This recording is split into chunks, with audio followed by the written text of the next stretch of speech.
What's up, you guys? It's us, Peyman, Eilish. We're doing something different today because it's Happy New Year, by the way. What we thought would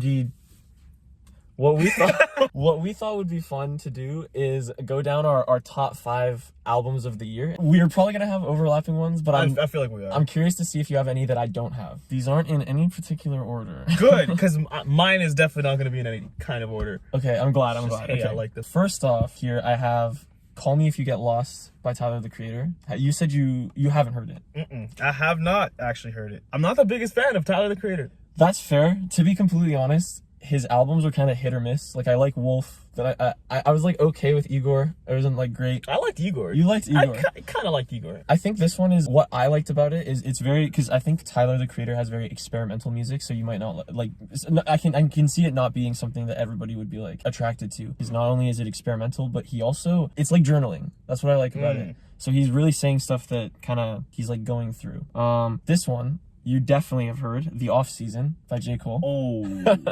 Which came out in February, I believe. Yeah, and it still holds up. It still holds up. Pride is the Devil. Pride is the Devil. Amari. 95 South. What's the one we broke down too? Applying Pressure. Applying Pressure. That one's so good. But yeah, j.cole's been rocking it, especially because unlike the Tyler, the Creator conversation we just had, I'm a huge j.cole fan. Oh man, lyrical rap at its best. I said it before, bro. I don't think I've ever said it on camera, but this year, before I like Kendrick more than j.cole, but this year alone has made me like j.cole for 2 reasons. One, Kendrick has been very quiet this year. Yeah, no album. No album. Just one song, and it was pretty mid. But j.cole came in hot. He's been a busy guy. He did a song with Joyner Lucas, My Heart or something. Yeah. He's just been a very busy guy in comparison to Kendrick, yeah. Next up, I'm not the biggest Doja Cat fan. Oh! Before. I didn't like the fucking Moo song from No. Bitch, I'm a cow, bitch, I'm a cow. That didn't grasp me. But don't you understand what the lyrics mean? What does it mean? I have nothing.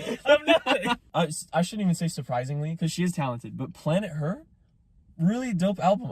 For sure. I really like when we've talked about this before. Jay-Z brought like pop music and rap kind of together and kind of like rapped over that kind of thing. Even Eminem kind of did it, I guess, with like Rihanna bringing her on with Love the Way You Lie and Not Afraid and shit. Oh yeah. But I feel like Planet Her is kind of doing that. Like, there's trap elements in there, but then it's also pop. Like, it's pop and trap music. I dig it. I dig that it's like a mixture of those two. Interesting. Did you have a favorite song on? Like, I really like "Kiss Me More" with SZA. That was pretty dope. But I think I really like "You Right" with The Weeknd. Play it once, real quick. And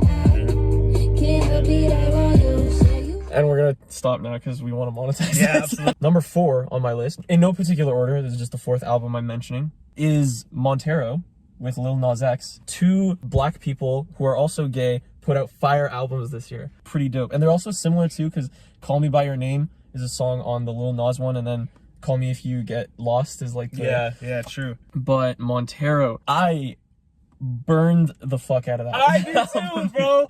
That shit was hot as hell. It's like, maybe not every song has like fucking dope bars or anything, but it's just so catchy. And ultimately, I think the way that Montero is best enjoyed is if you think of it as someone speaking like their emotions, but the music is almost like empowering the words that they're saying. Interestingly enough about that, this was the first time you hear really any like emotion from Lil Nas X. Yeah. Because like his first 2 were like Old Town Road. And then the other one was Panini? Industry Baby. Panini? Industry Baby. Industry Baby wasn't very like deep. But it was crazy, like it gets very, very deep the further you go into the album. Bro, it's very true. I would disagree, because one thing I liked about this is Industry Baby, it's not first, but it's near the beginning, and I thought it was so cool because the whole song is basically, like, the way I took it is like, I got what they're waiting for, and he's calling himself an industry baby. And okay, you know how I said, what? Oh my god. I guess like you would say like his album is kind of like hip hop pop as well, right? Like kind of like Doja Cat's. Hip pop. Oh, hip hop. What seniors? Yeah. It's kind of cool because like, what does the industry want? They want someone who's like catchy, who can have radio plays, long lasting. His album, even though it's like heartfelt and it is like his words that are giving it the emotion that you're talking about, but the music kind of has that poppy, catchy part of it. Like, it makes him a good industry baby. Like, he's got what the studios are looking for. Like I told you long ago, I got what they're waiting for. What made me think of that though is the Tyler the Creator one was very experimental and very like it's not like poppy and catchy and shit. So Industry Baby, I actually like fucking love that song. Industry Baby of the songs wasn't the deepest of the songs. Yeah, no, I agree. Don't Want It is one of my favorites. That's What I Want. Funny little. That's what I fucking. Last but not least, Nas. King's Disease Part 2. Part 2, baby. Just like really good. There's it's not like my favorite album of the year, but it's in my top 5. I really like Death Row East. It talks about like the whole Suge Knight beef that was going on with like the rest of hip hop, the hip hop world. I like EPMD 2. I like Rare. Moments is really good, and I also like Nas is good. Also, I guess it's Hit Boy that's like making the beats so fire. Hit Boy is on fire this year. Yeah. Jesus Christ. He also did the Corday one, I'm pretty sure. Yeah, he did. Hit Boy. The Off Season might be like my favorite pick, just because it's just very different from the rest of them. Almost. It's got its own like style to it. True. Some honorable mentions that I have. This one I didn't even listen to the full thing. I just think it's kind of cool. It's not like I've heard every fucking album that came out this year. No, absolutely not. We were looking through them and we were like, we don't know all these. Who is this person? And you know, half those songs start off with someone be like, you already know who it is. Yeah. Who? But Sour by Olivia Rodrigo. I think because I only heard the one song off of it. Kind of cool that she's bringing like old school, from what it sounds like, old school like punk rock that we used to like Fall Out Boy, Panic at the Disco. Yeah, true. I got Avril Lavigne. Avril Lavigne, yeah. True. There's a nostalgia to it. True. An Evening with Silk Sonic. One of the best. You know what? I'll save that because we're probably gonna talk about it on your video, so I'll save it.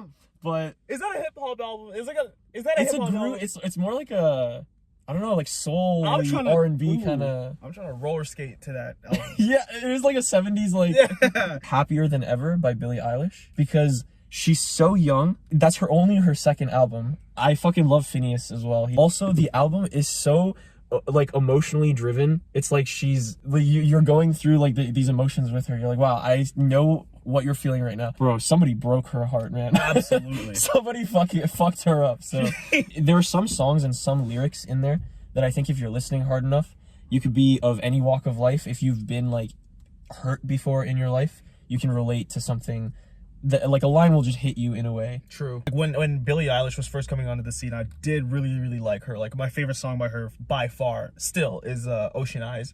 Still. But yeah, those are mine. I have my own list, which shares some similarities, but after thinking about it, not a lot of similarities actually, but we will dive into it. Make sure you hit that subscribe button if you haven't already. If this isn't the next video that we're about to do, then it's another video you're probably gonna like.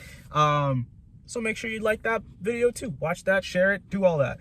We have a bunch of social medias: Patreon, TikTok, Instagram, Twitter. Damn. Yeah, we got a lot. It's all down there. Make sure you follow us on all those. And keep on supporting. We'll keep on posting. We'll see you guys in the next video.